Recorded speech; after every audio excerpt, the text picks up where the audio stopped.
just like honey, sweet to taste on burning lips. Wanna lie beneath the water, feeling icy fingertips.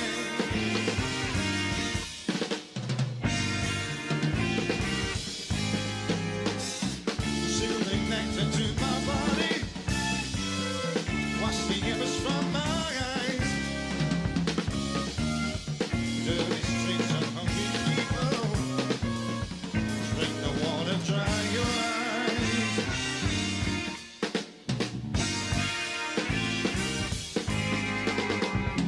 First one look at the reflections, listen to the music made. Drinking water's ease the mind, thoughts of you begin to fade.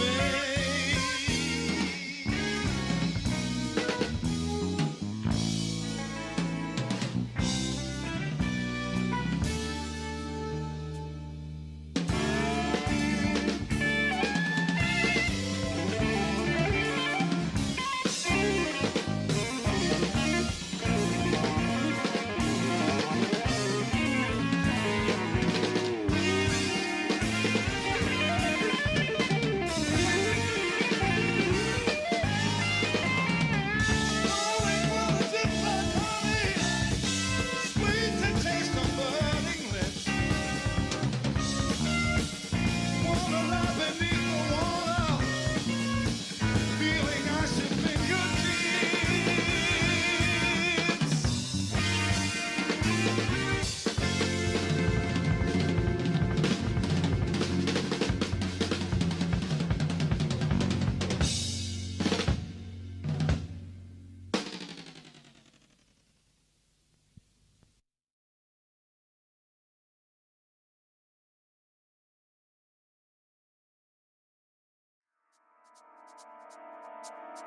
The nation is under siege. The nation is under siege.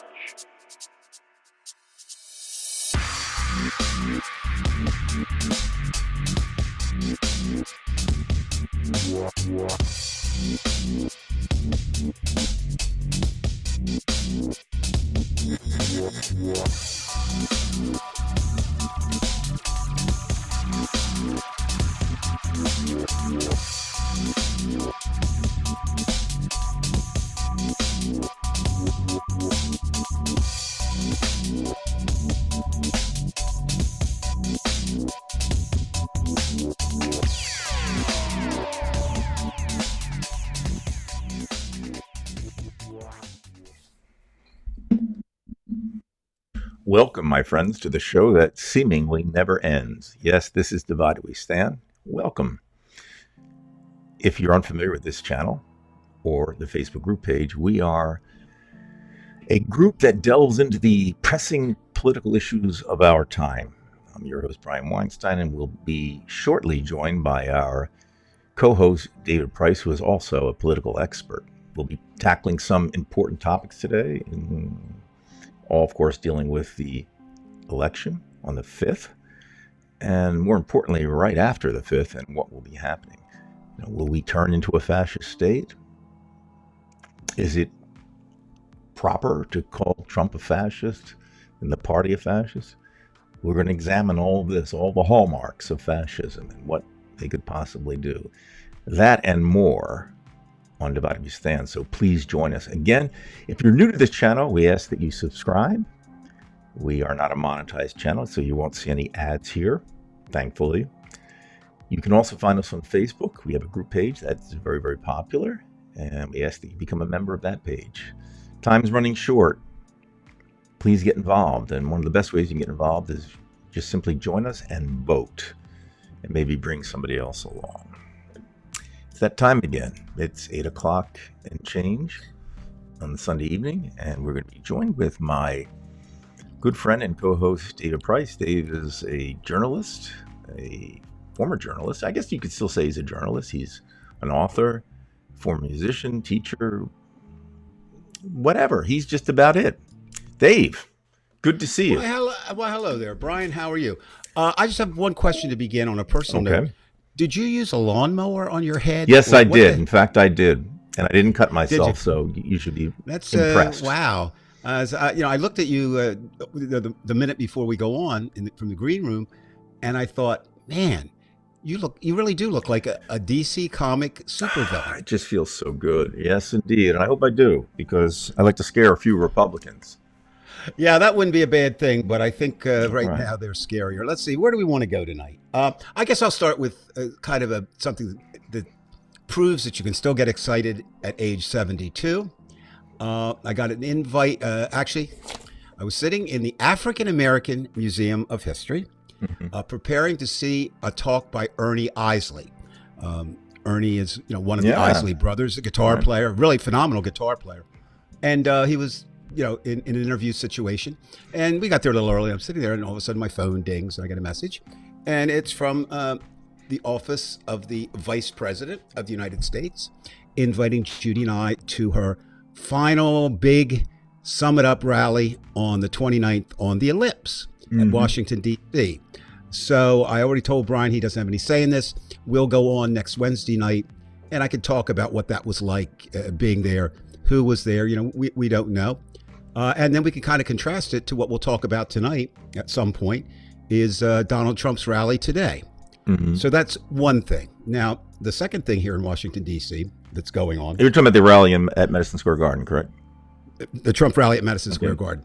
And they were both interestingly billed as kind of the closing. Now, obviously, we know they're going to do other things between now and election, but I guess this is like, you sum up within the week and then do whatever you need to do for the last week.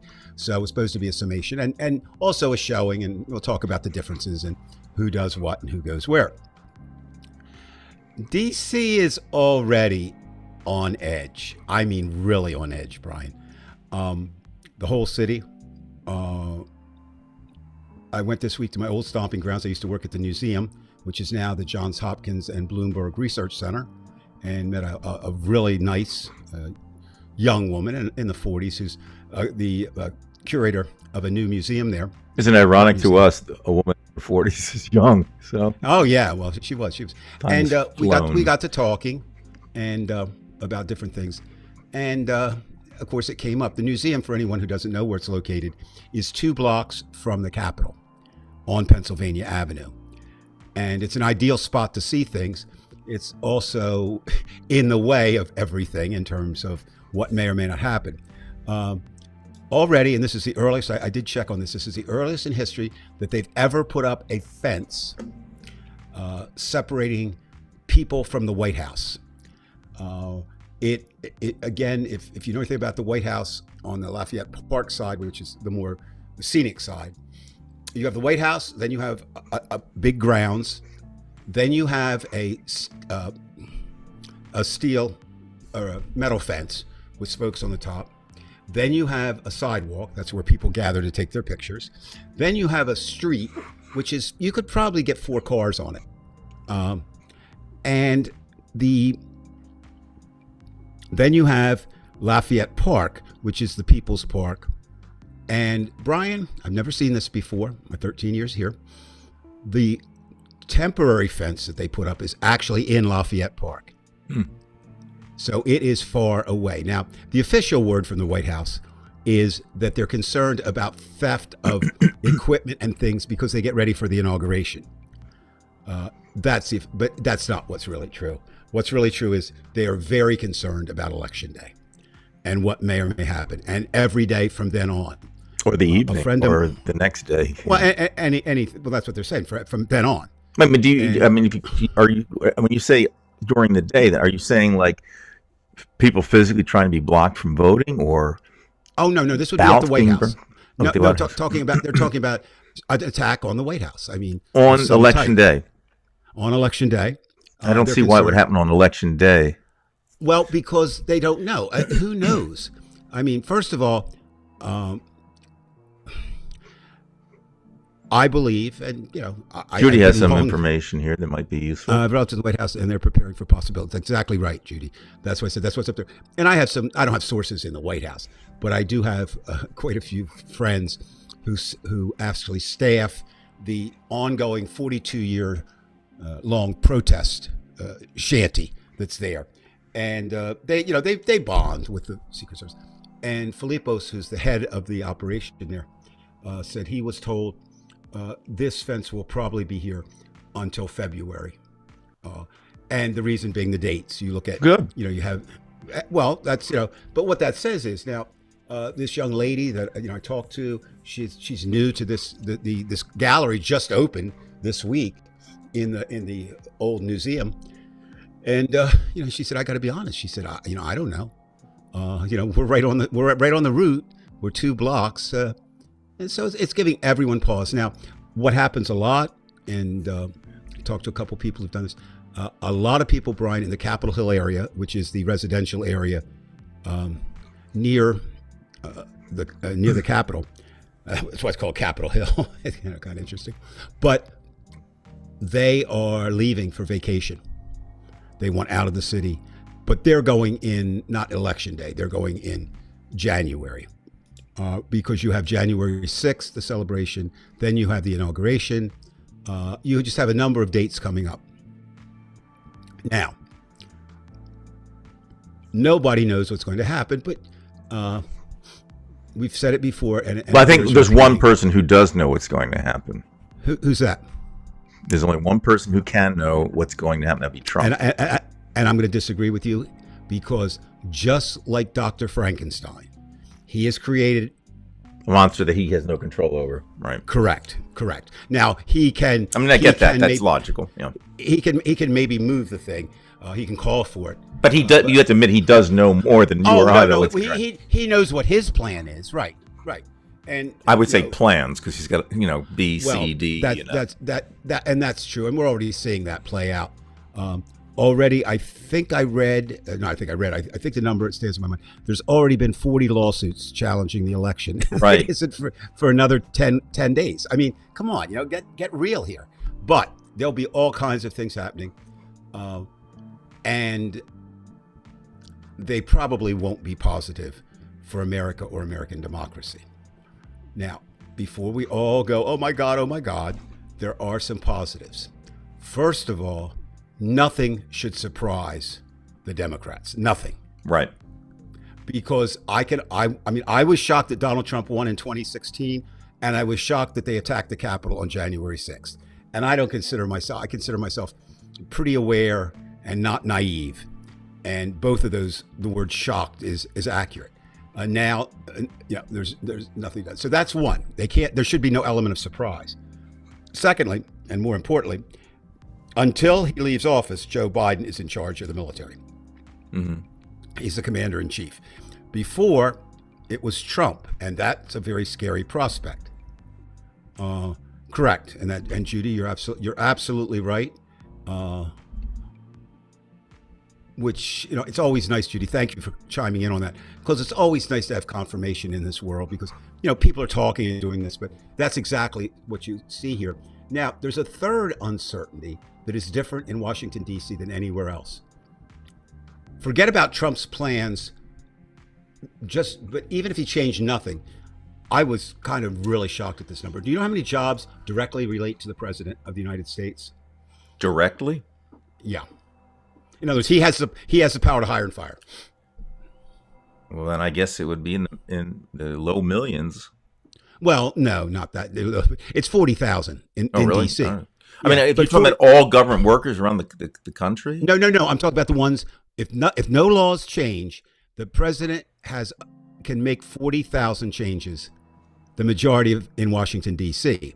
Now, when you say your millions, if he gets what he wants, then yes, then everybody, any government worker would be in jeopardy of failing to sign a pledge of allegiance to Trump, could be eligible to lose his job. Instead of the Constitution, of course. Right. Now, again, before we panic, there's supposed to be balance, checks and balances in American government. Mm-hmm. But what we can throw the Supreme Court out. That is not a check. That is a check pretty much for Donald Trump, unless they somehow surprise us and come through on the Constitution. And with 6 conservative members and only 3 liberals, you can lose a couple people on the conservative side and still not have, the plurality that you need. The House and Senate. Now, what gets interesting, and we'll go more in depth later, is it will be the same House and Senate as is now. So even though new people are elected, they won't come into play. So it doesn't matter at this point if the Republicans were to sweep every Senate race in America, and which they won't, and every House race, which they won't. It'll still be played out with the characters we have right now. So it's really, a sit and wait. I don't know, Brian. Bridgeton's a 2.5, 3, almost 3 hour drive, I guess. 3.5 if you had traffic from Washington D.C. What's the tone and tenor in New Jersey, South Jersey? Well, I have to tell you, Ronnie just came back from New York, and it was shocking to her. Now, she went up to Long Island, and depends on you are in Long Island, but she said there's just predominantly Trump signs everywhere. She has heard about Trump caravans going through Route 70 in Cherry Hill. I mean, they're not from Cherry Hill. So, of course, that has Ronnie worried, because she said she only saw one Harris sign, and she just saw loads and loads of Trump signs in a generally liberal area. Although Long Island is, Long Island is more working class, right? I mean, it's right. and so, but New Jersey, I think you'll be one sign. I mean, somebody probably copied me from the protests I had like 8 years ago about Van Drew. If you go to the 5 Points corner where you have like the Wawa and everything, right? There's a bunch of vote for Trump and Van Drew, and then one of them says traitor Van Drew, that kind of thing. But all of them are Trump signs right in Bridgeton. And for those who are new to the show or don't know, Brian and I were we weren't. I couldn't throw a rock at his house, but we were in the same neighborhood. So we're both familiar with that area. To fly a kite to my house, I mean, that's I could walk. Possible. But South Jersey, which is the general area where is definitely Trump land. Some people call it North Alabama, and it's pretty accurate to call it North Alabama. And the people, not to bust on people from those types of areas, but they look like it. If you go down to what Fortescue, Newport, Cedarville Beach, they have that fisherman look, It's like, yeah. Well, no, and you smell like cod. The other thing that historically, those who've lived there a long time know, is most of the people in the Bridgeton area, not Bridgeton City itself, because like most urban areas, it's heavily minority, but all the surrounding townships. Most of them have southern roots, Tennessee, West Virginia, Kentucky. And the reason being, at one point in Bridgeton, New Jersey, shout out to my old hometown, they had the third largest glass plant in the world. And they would not hire blacks in the 40s and 50s. Ergo, what they did is they sent recruiters down to the mines. Coal mines were on strike. Coal mining, of course, as you know, is a very tough, difficult job. And they recruited people. So probably by the end of the 1950s, 1 out of 3 white residents of the Bridgeton area had direct Southern roots, if not coming directly from there themselves, mothers, fathers, whatever. So it's not surprising that it's a Southern area. But North Jersey will hold the line and will vote enough. So New Jersey will go for Harris. There's no way that it won't. So we've got a thing on the ellipse coming, which will be interesting, and I'll be there so I can tell people, with a firsthand view, what it was like. We've got the precautions in D.C., but I think today there are 2 huge stories. One in Trump's favor, one maybe not in Trump's favor, and there are people who dispute my claims on both. Okay. So, which one you want me to start with tonight? You want me to do the Trump rally that was just being held in Madison Square Garden? I think we'll start with that. I would like to go Madison Square Garden. Okay. All right. So here we are. What happens is we all know the charges of, and recently, reinforced by John Kelly, of Trump having Nazi sympathies. Now, one of the problems with saying Hitler and fascism and Nazi sympathies is, what they did was so hard and beyond belief that there is a ingrained American feeling that it can't happen here. Well, I'm here to tell you tonight it can. It can. It can.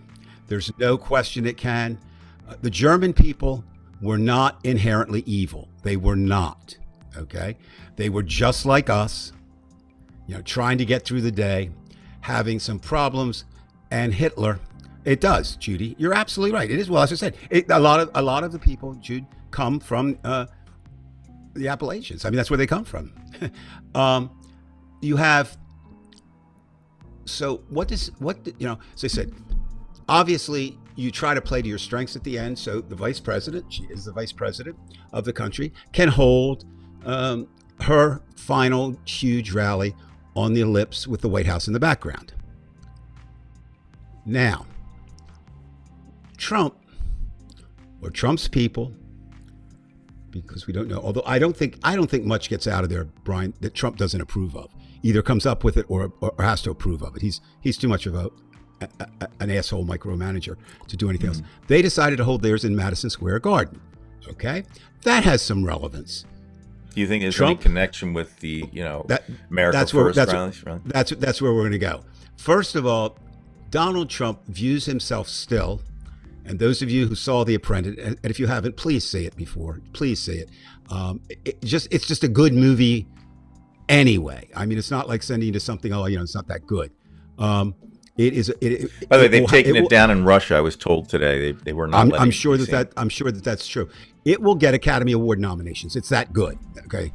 Are there any famous actors in there? Oh yeah, Jeremy Strong plays, and Jeremy Strong as Roy Cohn. It took me about 5 seconds for me to believe that he was Roy Cohn. He is phenomenal. He is phenomenal in the role. If anybody doesn't know who Roy Cohn is, he's one of the most evil figures in American history. He was the legal mind behind Joe McCarthy and both the Red Scare and the Lavender Scare of the 50s. And he was the man who made Donald Trump who he is today. But Donald Trump really believes that he is still the king of New York. That's really what he wanted to be. The Apprentice brings that out. And of course, everybody who's ever run across Donald Trump knows that he is the ultimate in jerk off. Okay, there's nothing. I mean, he, in the movie or in real life, he's so desperate to be liked, and yet his personality is such that he can't be. And I don't feel any sympathy for him or sorrow, because instead of trying to make himself nicer, he just made himself more bitchy. So, but he thinks he's really, really in with those, and all of the old New York money, and much of the new, they laugh at him. I thought the most interesting thing in the movie, and then I checked it out, it was verified by one of his hangouts, Brian, was Studio 54. Now, I don't know if you remember that era. Yes, I do remember that. That was the disco, and that's when things kind of changed from peace and love to, get all you can get. That was part of the change. And I saw him dancing in the movie. I saw him dancing for real on tapes. He danced the same way then as he does now. He's been doing that. Yeah, that. The thing where he jerks off people. Yeah. And he's been doing that. That's his dancing style all his life. So there probably is, some sentimental or some reason for New York. But you raised the interesting point. With Trump being so associated with Hitler, now even more so than ever in the past week, in 1939, February 1939, there was the largest Nazi rally in the history of America.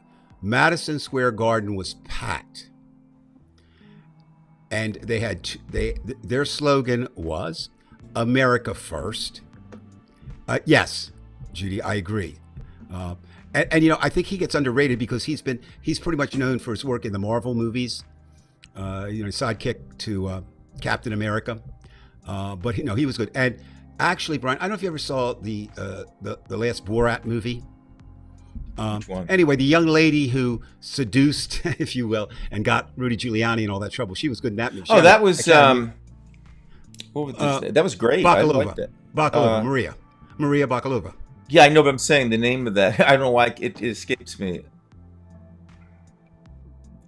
Lingo. For her name, yeah. No, his but name. Anyway, I don't know why I can't but- remember that. Help me, fans out there. But anyway, Bruno? Is it Bruno? that's It's one of the Bruno. characters that's one of the characters he plays. Right. I think it was just called Bruno. And anyway, she plays Ivana Trump, and she's very good and very believable. And my wife Judy, who's not really a political animal, she has never said the word Trump in anybody's presence. She only calls him 45. But she, we went and she said, and I think it was good because again, Brian, just with that movie we talked about a little bit last week. And I've talked about it in some other places down here. But that movie, like everything else, you bring yourself to a movie, right? Your thoughts, your feelings, your beliefs, you see it through your eyes. And one of the complaints was for people who hate Trump is it made him too sympathetic. I didn't find that. I didn't find that at all. I found that it was just an accurate portrayal of how he got to be where he is today and who he is today. Then, of course, the others say complete trash, not true. There is the rape scene where he rapes Ivana. That is not what actually happened. The way it's portrayed, she did accuse him of rape in the initial divorce papers, then retracted, of course, when the Trump's lawyer said, probably, listen, bitch, we'll give you another $1 million, if you pull that back. That's so. Your point is well taken. I think, as does Hillary Clinton. I don't know if you saw what Clinton said. This is definitely a tribute to Trump, who wants to be America's Hitler. That's how she chose New York.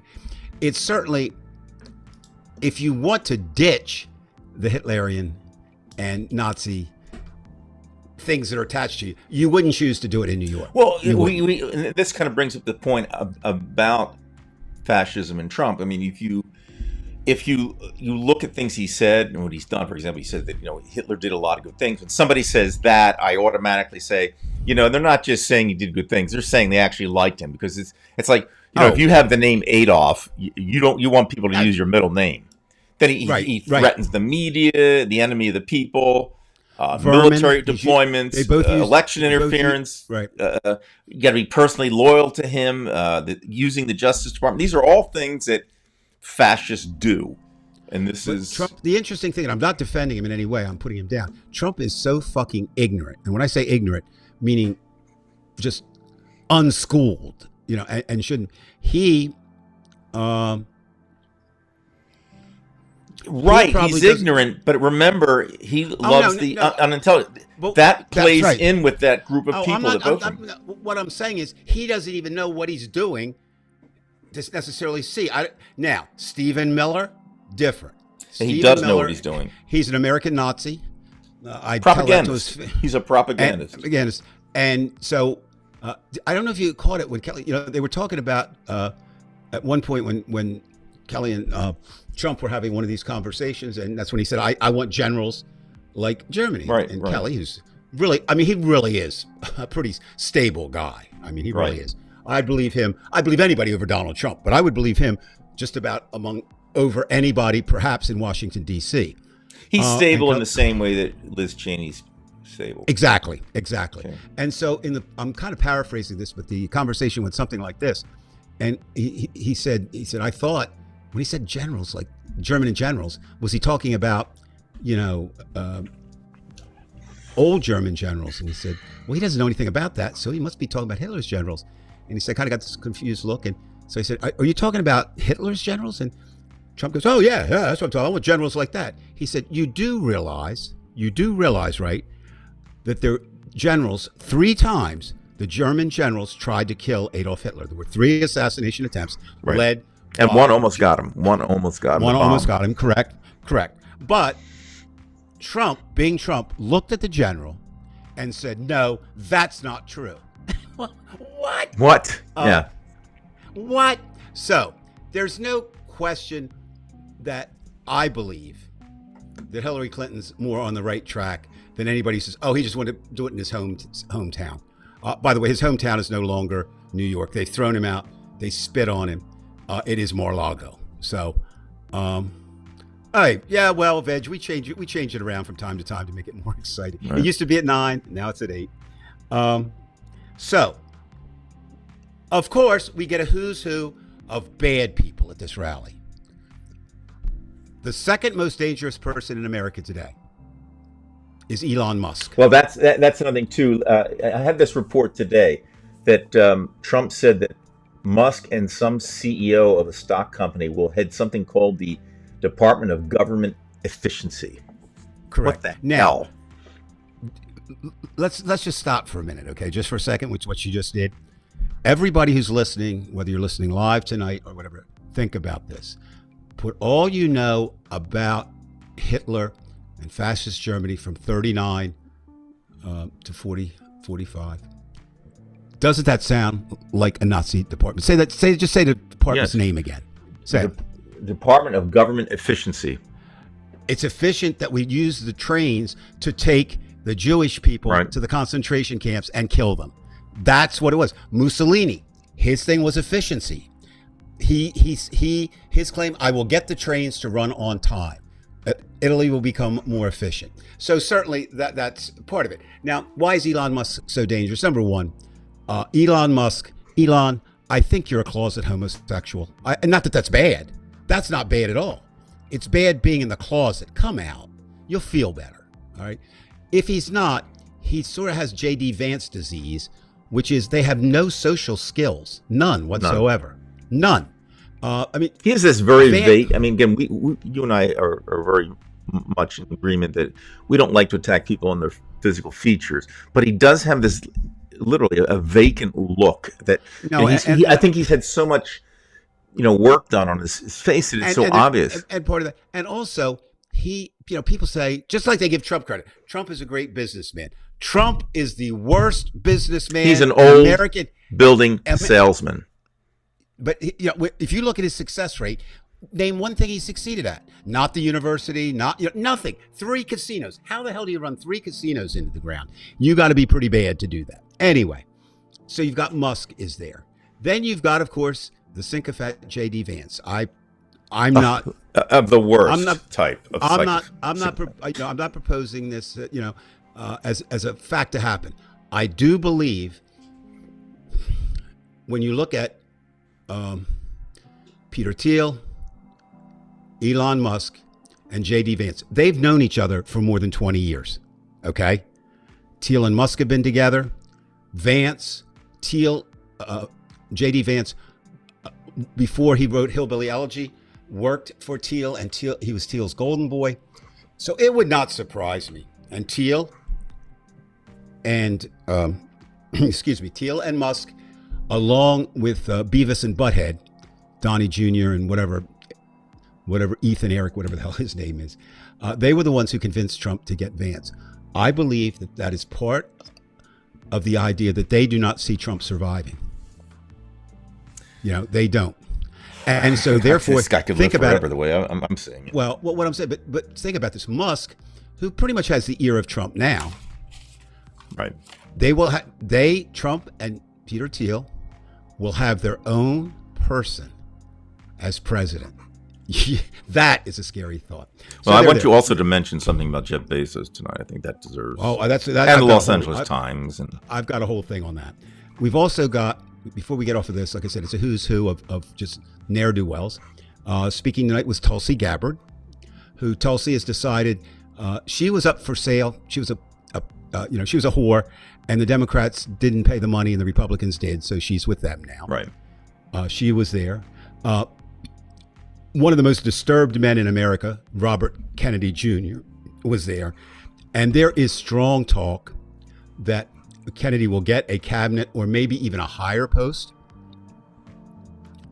than a cabinet position, because there's talk that Trump is going to create like a super cabinet that'll be over the cabinet, whatever that is.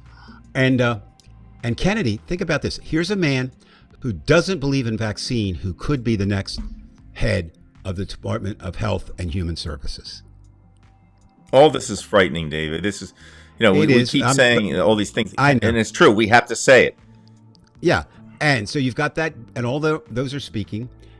But my favorite, who was never any damn good, I never liked him. He was just horrible.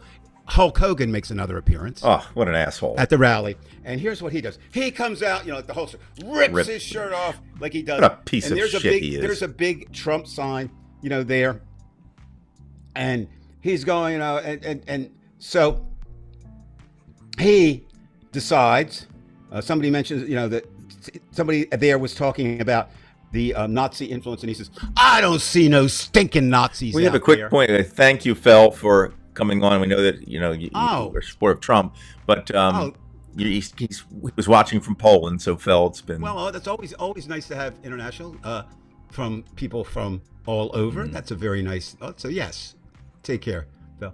So you got this Hulk Hogan, and I'm putting together something for another organization down here, and I got to get it pretty soon because election year, of what the WWE, the World Wrestling Federation, has to do with this election. It has a lot. So, who's show me somebody there who is a decent American. Show me somebody there who has any sense of all those names. Show me anyone there who would stand up. And the most frightening thing, think about this, people, is in Trump's first cabinet and his administration, there were some people who would say no to him. And they did. right. Okay? Maybe not quickly enough like Bill Barr. Maybe not quickly enough like, Well, they had their Riley oh was just- shit moments. Like, God, Yeah. he's this crazy. Well, they took the 44 people who had the highest positions, right, under Trump. 40 of them are not supporting him. Now, could you imagine, would you, and this, I'm talking to the American public, would you, if 40, okay, I'm gonna name you as principal of my school, right? I'm Right. gonna name you as principal. And you had 44 people who worked with you and under you, and 40 of them said, "Don't do that." I think there's probably a reason not to do it, But the American people, some of them are, they just dismiss. Again, Dave, I don't want to go into this deeply, and this is just speculation, but there must be so much hate directed at us that this is really why they're doing what they're doing. Well, Brian, I think we're secondary, honestly. I think, and what I mean by that is, yes, they hate liberals, but they don't hate Yes. them as much as they do black people and Latino people and gay people. And we're in the mix, right? I mean, we're in the mix. We're definitely in the mix. But I think it's almost like a cautionary term. Like, it's okay to hate liberals, right? I mean, that's okay. But that's masking. I think. But yes, you're right. No, and they hate the liberal idea. They don't even know what it is. They use interchangeably the word communist, fascist, totalitarian. They're all different. But anyway, so we got Trump. We got Trump. We got Hogan up there, and he's jumping around. And now here they brought a comedian in, and I never heard of him before. And if you notice something, Brian, and I don't know if everybody out there agrees with this, but I found it. What? One of the things Trump lacks and his supporters lack, a sense of humor. They really don't. Right. It's very snide, whatever type of humor that they use. Well, this guy got up and went on a diatribe of racist stereotypes of Latinos, Jews, and blacks. Now, I have no right to tell I'm not Latino, I am not Jewish, and I'm not black. I have no right to tell them how to vote, but I'm going to tell them. If you vote for Donald Trump and you are any in that group, Latino, Jewish, or black, and I will add LGBTQ, and I will add a woman, you are voting against not just your interests, your self-interest, but the interest of a Right. group that you should protect. I've said myself, Dave. I said to Ryan the other night, I said, a lot of those Jewish people who vote for Trump, they may think that somehow Trump's going to be on their side. Trump would dump Jews in a second. He's already said. He's already attacked them. If you Right. don't vote, if you vote for Democrats, you're an idiot. If you Right. if you do this, if you don't vote, Right, for I me, just will think say- that if you think that somehow Trump's going to support Israel all the time, I don't think that's true. I think he would drop them in a second if he had to. Oh, no. I think again that's interesting. If you move into the sexual area for a minute, but not sexual, romantic. We'll say if you loved two women, right, and you could only be with one, you would hopefully take the one that you loved more, or whatever. There's that even have to be a difference. And I think that's the way Trump is. Which one helps him more? And right now it's Netanyahu. Now, I don't know if you saw the news that broke this week. Guess who's having private talks, not with Netanyahu, but Putin and Netanyahu is Musk. Musk, I heard that he's having conversations with Putin. I know that. And Netanyahu also. And now there's nothing to stop that. He's just a general citizen, right? But he's more than that now. Because again, I don't know if the reports, it sounds very plausible. It is plausible. Of course it is. Because he has that much money. Yeah, I mean, it would be hard to be a world leader, and if Musk wants to talk to you, not to talk to him. I mean, and he's positioned in some very because of Starlink, because they need that's and of course he's being held up as he's going to save the 2 astronauts that are stranded in space, because it will be a Starlink ship that's going up there. But anyway, so you got all these ne'er-do-wells. Then on top of that, you've got the people outside, and of course, before we went on, I was listening or watching and listening and reading about it. What people were saying, outside, and his people, and it is a cult. It's a cult. There's no doubt about it. It's a cult, and it's sad because, like you just said, Brian, Donald Trump doesn't give a shit about anybody other than possibly some members of his family, possibly his daughter, who he wants to have sex with, and maybe Donnie Jr. Maybe, I could see him caring for Donnie Jr. because he's such an ass, the jackass, and he's going to like somebody that mirrors himself. That's probably and he would, he and certainly there's something. I mean, again, there's something wrong with Eric, and there's something wrong with Barron. And when I say wrong, I think they're both on the spectrum somewhere. And that doesn't mean it's a bad thing. It's just there. I heard he's being used both by Ukraine and Russia. The thing is, but who knows how far Musk is going with that. And somebody said, well, that's nice. He's helping both sides. No, he's helping himself. Right. He's helping himself. You need to pick, and that's going to lead us just in a moment into Bezos. You need to pick a side. Every one of us in America needs to pick a side right now. Right. There's them and there's us. And they have to do it too. There's no sitting this one out. There's no saying it doesn't affect me. There's no saying it doesn't matter which one. They're not both the same. All the cliches that we've used before applied. This is a battle for the soul of America. This is to decide the future of America. This is not a drill. This is not a game. There's been one other time in our nation's history when an election maybe was as important or maybe more important than this. And that was Abraham Lincoln's first election as president of the United States. Because you were either have a civil war or you weren't. And this is that type of election. We kind of said it with Hillary, but we didn't know Trump. Now we know Trump. Then we said it with Biden. But no, this is Trump is more damaged now, psychologically, mentally, physically, than he was. And he is a type of person, the more damaged he gets, the more deadly, the more dangerous he is.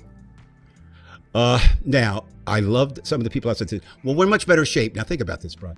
We're in much better shape. We didn't have these wars when Trump was here. Yeah, we didn't have the wars because he would have just given Putin freelance to go into Ukraine and take it over. And look, I understand the Palestinian people and the Palestinian supporters. I understand that. But the situation is such that Netanyahu is a war criminal and Hamas is a terrorist organization.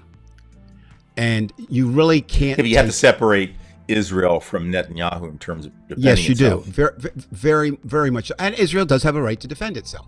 Right. No question about that. But not with a war criminal heading him up. You know what I mean? So the ideal would be to eliminate Hamas and get rid of Netanyahu. And get the hostages back, too. Well, he doesn't care. I'm convinced Netanyahu doesn't want to get the hostages back. I think he does. Why would he? I think he does. Why? Why do you think? Why do you think he does? Because he's a proud Jew. He can be an asshole, but he's still a proud Jew. He wants them back. No, and there are Americans there too that need to come back. I understand, Brian. And then what you can you're say the saying. same thing for Biden. No, as long as they're still there, people are on his side. He doesn't want them back. Well, he's going to pay the price eventually in his own country. But I'm just saying that's why. I mean, if he really wanted them back, and that was his priority, he could get them back tomorrow. I don't think so. I don't. See, that's where I think you're naive. I think that you don't understand how Hamas operates. If you think they are willing to give Jews back, I think you're wrong. If they would have done it the first release, they would have released all of them. No, they wouldn't. They're not because they wouldn't.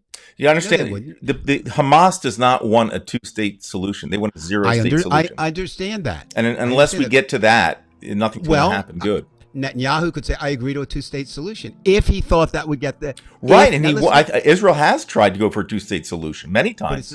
But I'm just saying Netanyahu hasn't. You ask anybody in the Arab world who is against this, they will not. It's not they don't want a two-state solution. They want zero. Right. They want Jews out, and that's the truth. You know it. I know it. Oh no, and we can't deny that. My point is Netanyahu, if he wanted to, I'm not saying it would be wise. I'm not saying it would be smart. I'm not saying it would be good for Israel. What I'm saying is, if he wanted to get them back, I believe he could. He could give away the store. I don't agree. I think you're dealing with. You really, if he said, "We'll leave, we'll leave you alone forever. Do your thing." You don't think Hamas would return the hostages? No, I don't think they would. Okay, they want more. I just disagree with that. I think that again, our view of that part of the world is completely different. You have this, and you may be right.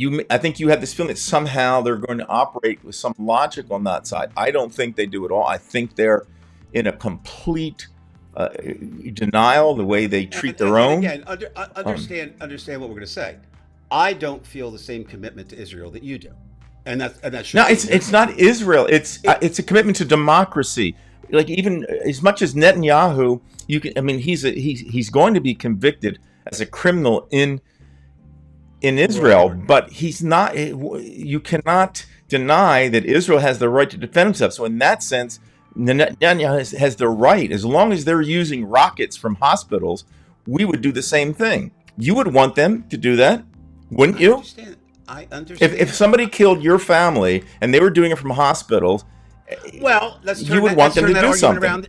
Let's turn that around the other way. If I were a Palestinian and they were killing me, my family, I'd want them done too. Well, no, but see, there's a difference, though. I would understand if I had somebody that was, purposely trying to. You would not. No, I would understand if somebody in my family was evil and just putting somebody in a wood chipper. I would understand if I was holding them and trying to protect them, that they're trying to kill me. I'd say they have a right to kill me. Absolutely.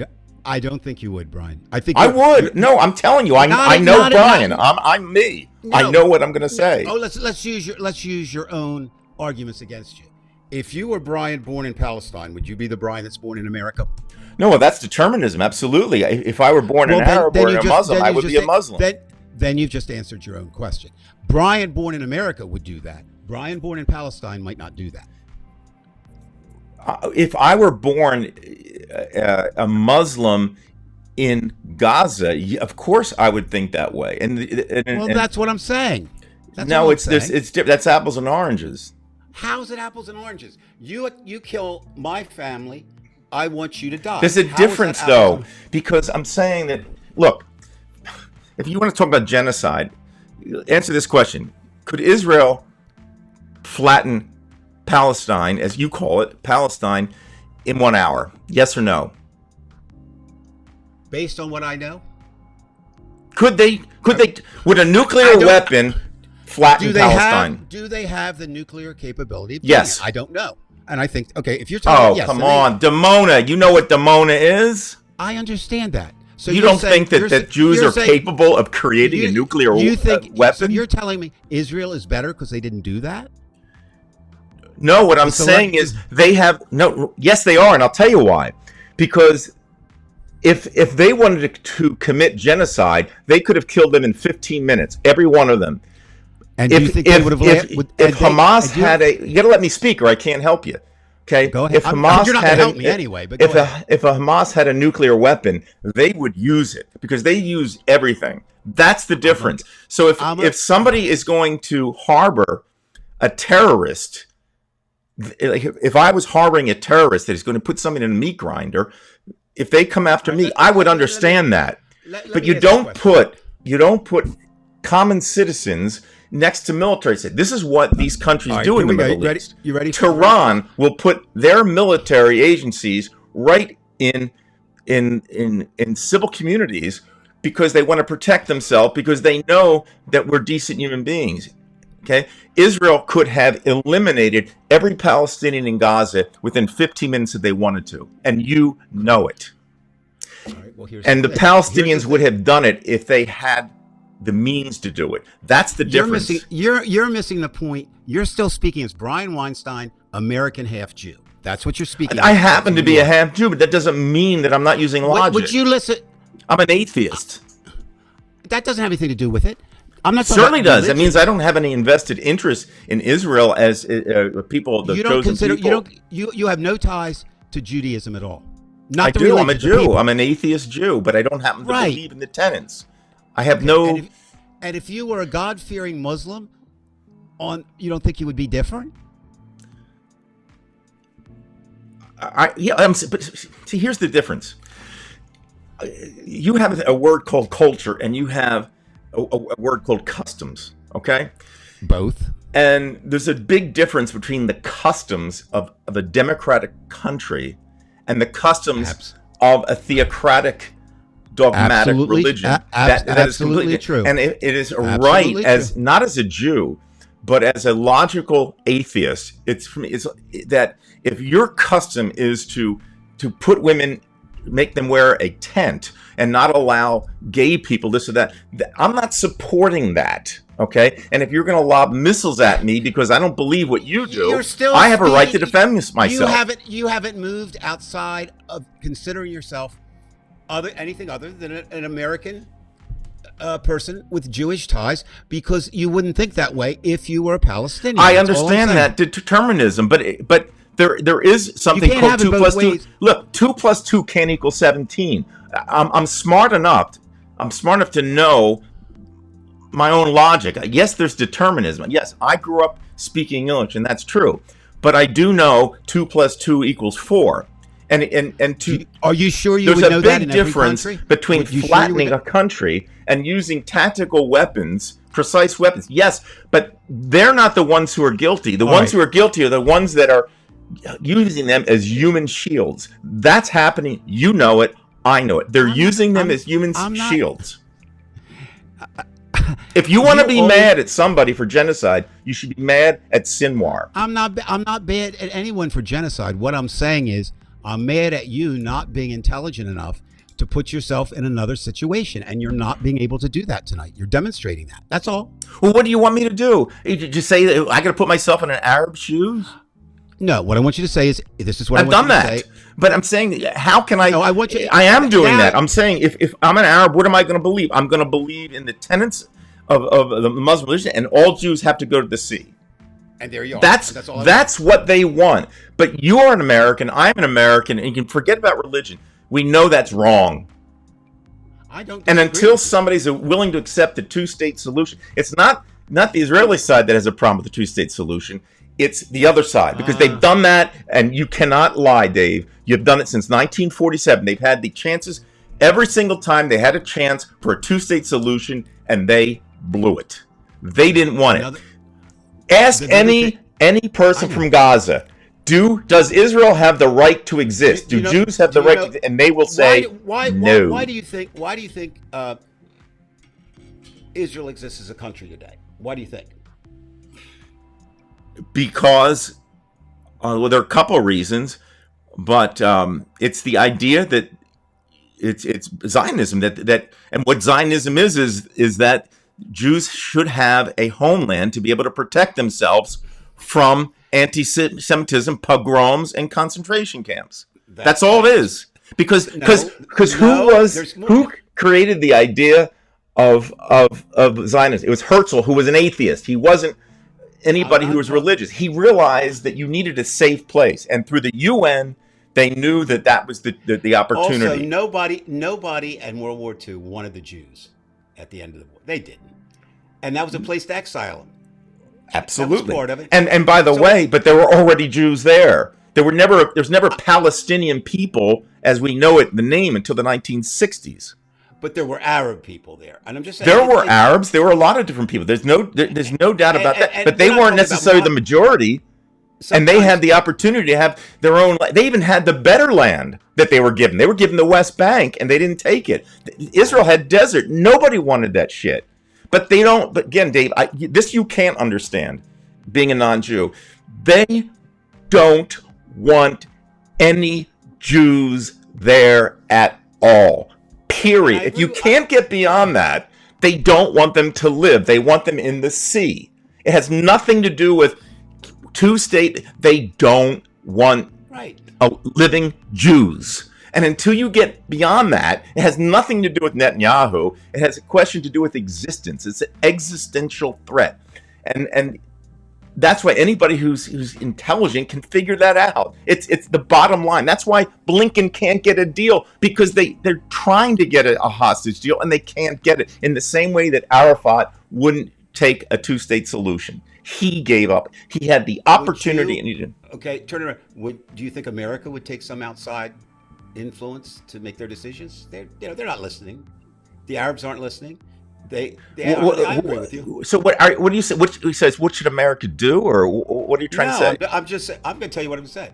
I don't think the situation is so historical and so ingrained with so many bad people and so many bad players that unfortunately innocent people are going to die. Right, and that's the Middle East. That they're called casualties of war, and that's what happens.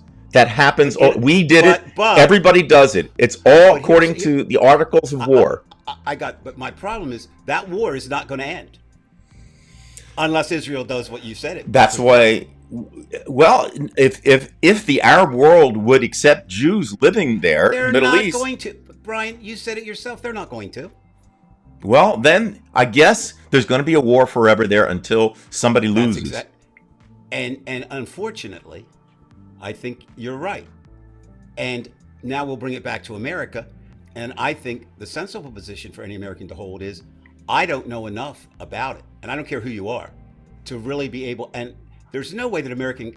What we say is you don't know enough to. How do you get around that? We know the problem. Well, we can split hairs about who was where and what. But the bottom line is, how do you get to this place called a two-state solution? And you yourself had just admitted, you said, all right, well, it's unlikely to accept it. Let's get personal for a moment, because everything's personal. You have a cousin. We both know him. He is as rabid a Trumper as you and our Nancy. And he has a Palestinian girlfriend, believe it or not. It does not surprise me. But what I'm saying is, do you see any hope for reconciliation if nothing changes in the rest of your life between you and him? I said to my wife that he'd have to apologize to me and be sincere about it, and I would accept that. But I mean, because I can give people a break. He said some horrible things about me. I wouldn't even say it over this as much as I heard. Right. No, and I told you what he said. I have relatives that done the same. But the idea is, what I'm saying is, what I see is that same situation playing out on a world stage between Israelis and Arabs. I don't see how they'll ever get along. Well, I'm going to take it a step further. If you think it's simply an Israeli Middle Eastern struggle, this thing historically has taken place, in Southern Europe. It went back and forth and back and forth. So if the Christian world is eventually, you could eliminate every Jew, but once that ends, then you have to deal with the Christians and the Muslims, because it's because, remember, they believe that it is the final religion, and that's a problem. That's like saying we're the chosen people. It's a big problem. And you know what the irony of all that is to me, anyway, is the three battling religions, Judaism, Islam, and Christianity, all come from spring from the same mythology. Right. It's absurd. It's and it's so You know I'm baiting you tonight. I'm just having fun. Well, But we can talk. It actually probably makes for a better show for most people. it does. but- No. No. But And I know you point do is- that to give the show excitement. I get No, that. but my point is that now to bring it back to what I was really going to say is the fact that I think the really naive people, and this brings us to what I want to say. We're going to run over Trump. a little bit tonight, but we have to. Is what I consider to be the lowest point in journalism, in the history of journalism. That goes back to when they used to have yellow journalism. It goes back this, and that is this week, the Washington Post, who I feel personally betrayed by, who I consider to be the greatest newspaper. New York Times is the paper of record. I understand that. Washington Post, to me, not just because I live here, not because I knew some of the people that work there, it was always the ideal paper, I thought. And for anybody who doesn't know or doesn't understand, the Washington Post just 2 days ago declared that they were not going to endorse anyone in this race. Okay? So big deal, right? You say, no, it is a big deal because here's what happens. What we know for fact, Brian, in the Washington Post is the board had an endorsement ready. Now, let me explain something for people to understand. There's three things battling in the Washington Post here. You've got the newsroom, which is one operation. You've got the editorial board, which is separate from that, but in the building. And you've got the owner, which is above all of them. Right. And so the editorial board had drafted and was working on an editorial that would say the Washington Post endorses Kamala Harris. Jeff Bezos, who is the owner and the second richest man in the world, said, no, we won't. Now, why do you think he did that? Who knows? I wouldn't believe him. It appears, though, some of it, however, I was wondering if it was just fear of Trump or is he afraid of losing customers? It's more this, I think. People are saying he's afraid of Trump. I don't think Jeff Bezos is afraid of Trump. But what did happen is Jeff Bezos, do you know how much of his income he gets from the Washington Post? Would you like to know? Very little, right? Less than 1%. Less than one, almost less than 0.5%. Where his money really is in AWS services, Amazon services, and that kind of thing. And there was a dispute over a contract, and Trump interceded and took it away from them, a $10 million contract that Amazon was awarded. And Bezos sued, and he won. But I think Bezos, first of all, I believe he was protecting his financial interests over the country. That's what I believe. Then you've got, on top of that, most of the reporters there feel betrayed. Woodward and Bernstein, two most famous reporters in my lifetime, came out with a statement against just how terrible this was that they didn't. David Marinis, who has been there 47 years and is one of America's great writers, said this is the lowest moment. Somebody from Ireland here, Dave. That's Hey, nice. Tomcat.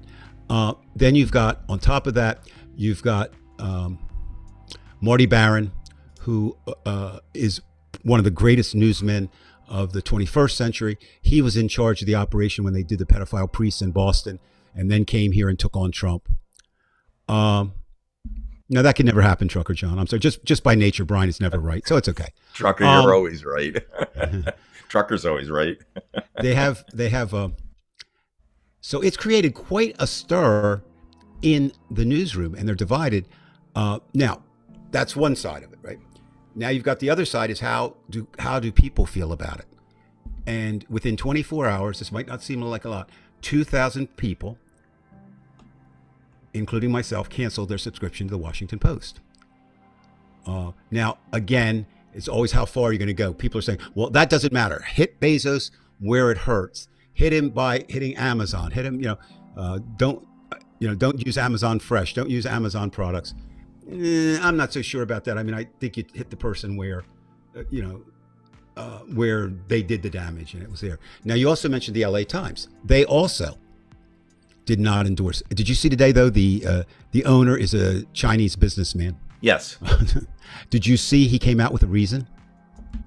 And now this ties into what we've been talking about for the last half hour. Here's the reason. He doesn't like Biden, Harris, administration's handling of Gaza.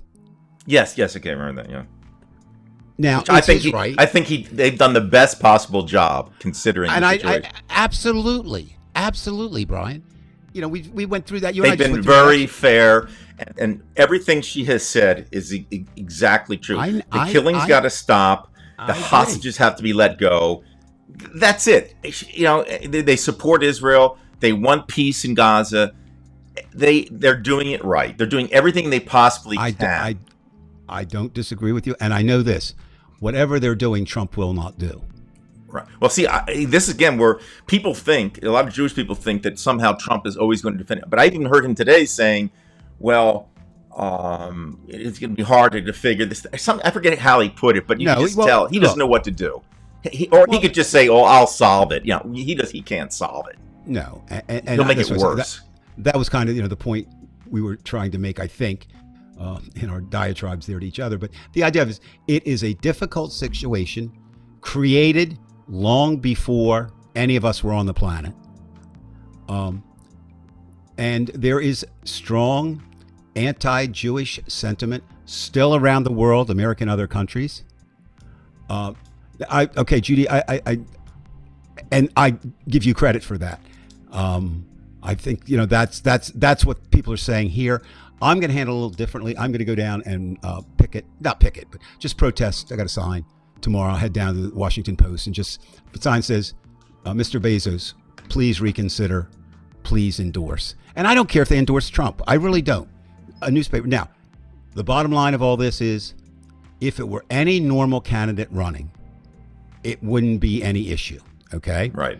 Because people, less than 1% of 1% probably bases their vote on what a newspaper says, whether it's a little local hometown paper or whatever. But what it does, it establishes the type of paper you are. And now I agree with Gwendolyn Rice, who said that was a chicken shit, or Condoleezza Rice, who said that was a chicken shit move. It was Jeff Bezos. That was a chicken shit move. And then you further compound the failure to act by saying, well, 35 years ago we didn't do it, but for 35 years you had. And this is an election where there are sides, Brian. And notice how we always kind of come back to where we started. Interesting, not just because I think there are places. This is just very simple. Well, it couldn't be, Dave, that just most businesses are afraid of losing 50% of their business. I mean, I don't know. Well, I think that enters into it. And I think what's worse is... And that shows you the polarization and the balkanization of this country. And we have another polarization. We focus on this Trump-Harris kind of thing, but there's a polarization between the rich and the poor, between the rural and the urban, between black and white, between... Well, the real problem is in the middle class right now, because half the middle class is going for Trump and half is going for Harris. Yes. Yeah. And you're right. And that's going to be, that will be what will decide it. All right. So we're by the way, Dave, I only have like a couple minutes. I really have to. No.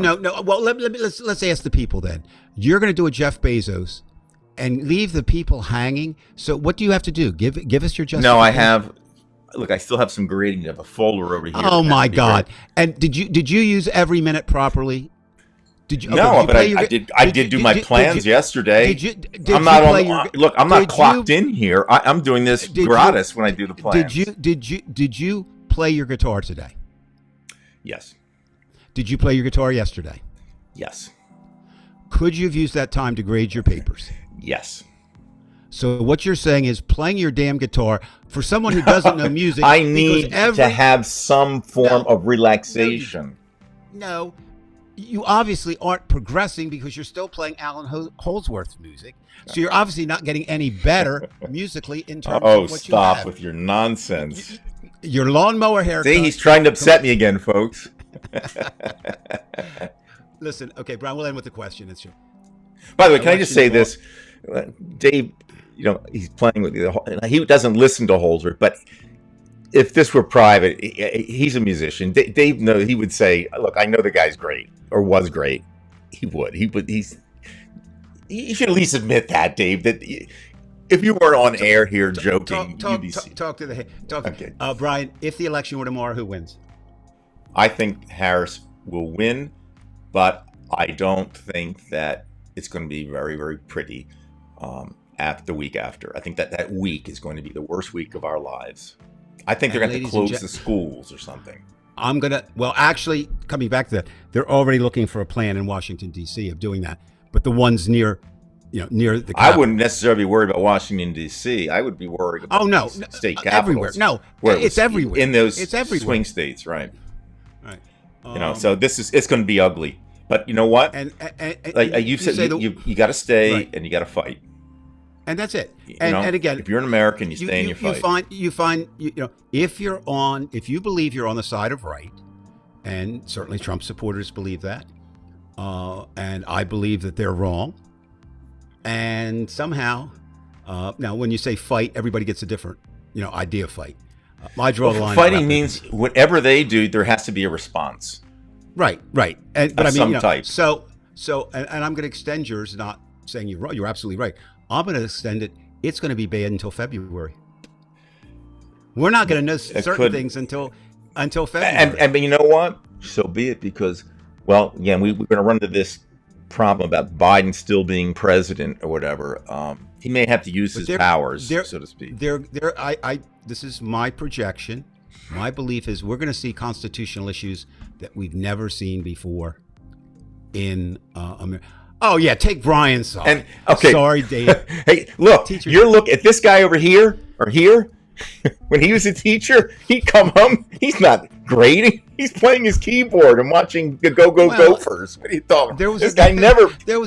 He was good until 2:30. Forget that. Listen, after that. Judy, out of my new concern for PG, I'm not going to tell you all the ways that Brian seeks and gets release now, but he gets much release. You can just tell by looking at him. Okay.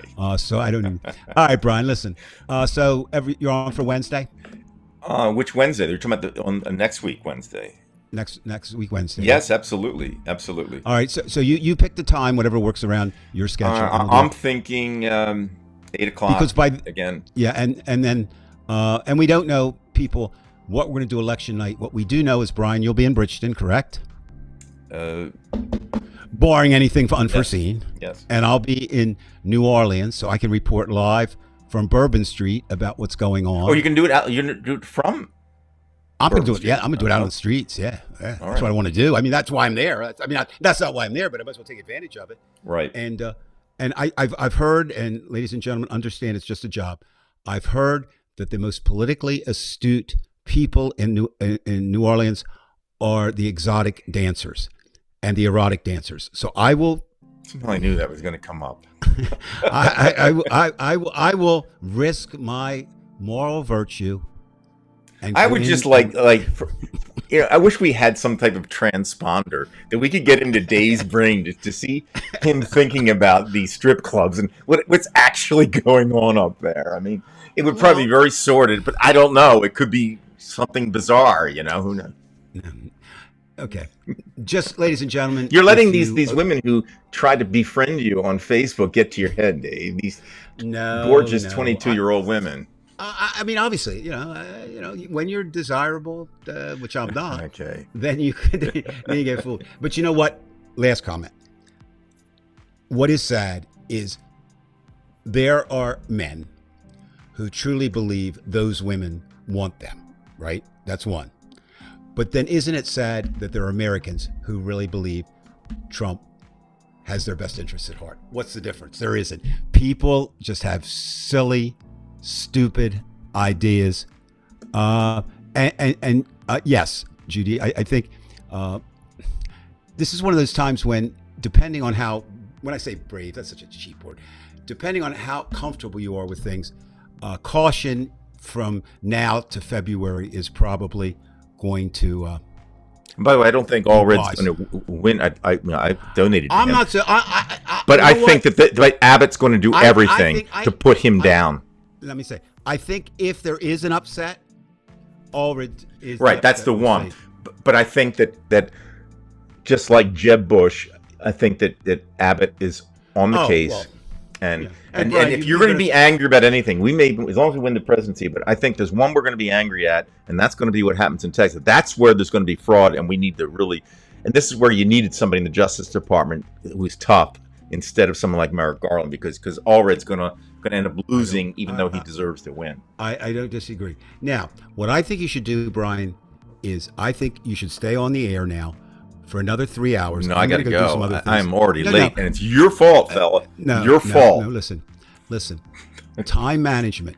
I know a time management consultant in New Jersey who could come and be your time management consultant. So I'll be working on that. I'll give Thanks, you this. I'm not great with time management. I know you're not. But no, but I understand that. But you know what? If I told you, I won't go into the conversation we had, but I'm not good with scheduled events in our lives that, you have to do this, you have to do that. I like the more kinetic events in my life, like just a warm shower or something, where I can relax. You need that. I can't survive without it. Why don't you do this? I need lots of it. Yeah. Grade your papers in the shower, and if they get wet, just give them the grade you think they would have gotten. Why not? Then you're doing two things at once. You're pleasing yourself. But you know what? If I had taken your advice, if you've seen the old Seinfeld, Dave is the type of guy, he'd stare at that folder for about 10 minutes, and then he'd just take these and go plop in the trash, and then tell the kids the next day, look, I decided not to count that. Look, if you're a good teacher, by November, you should know what every student is capable of doing. And you should just... I can't keep 140 students. I can't keep up with all of them. I try. So what you're saying is, I guess what you're conceding is, whenever we argue, I'm right. What I hear you saying is that Alan Holdsworth, you're going to rethink putting him on. No. I will say, I know this for a fact, and this is what people there don't really know. Dave has this great enjoyment of getting my blood pressure up. So he may even agree with me, and you don't even know it, folks. He may actually agree with me, but he tries to do that. So, because it's entertaining to him. He finds me entertaining when I get upset, which is kind of interesting. Because you're the kind of person, and this is really an admirable trait. When you believe something, you're very passionate about it. And that's a good trait, except whenever I'm passionate about believing that I don't believe what I... No, well, you're passionate about that. Yeah, I agree that's with good. That. And you're just not smart enough to say, well, Dave said that Alan Holdsworth sucks, so he must suck. You see, listen, I gave you a lot of credit in that description box. I shouldn't have done that. If anybody looks at the video, I gave this guy, I called him a political expert in history and blah, blah, blah, blah, blah. I'm going to take it all back now and say he's a schmuck. Yeah, I'm also... All right, listen, I do have to go, Dave. So, you suck.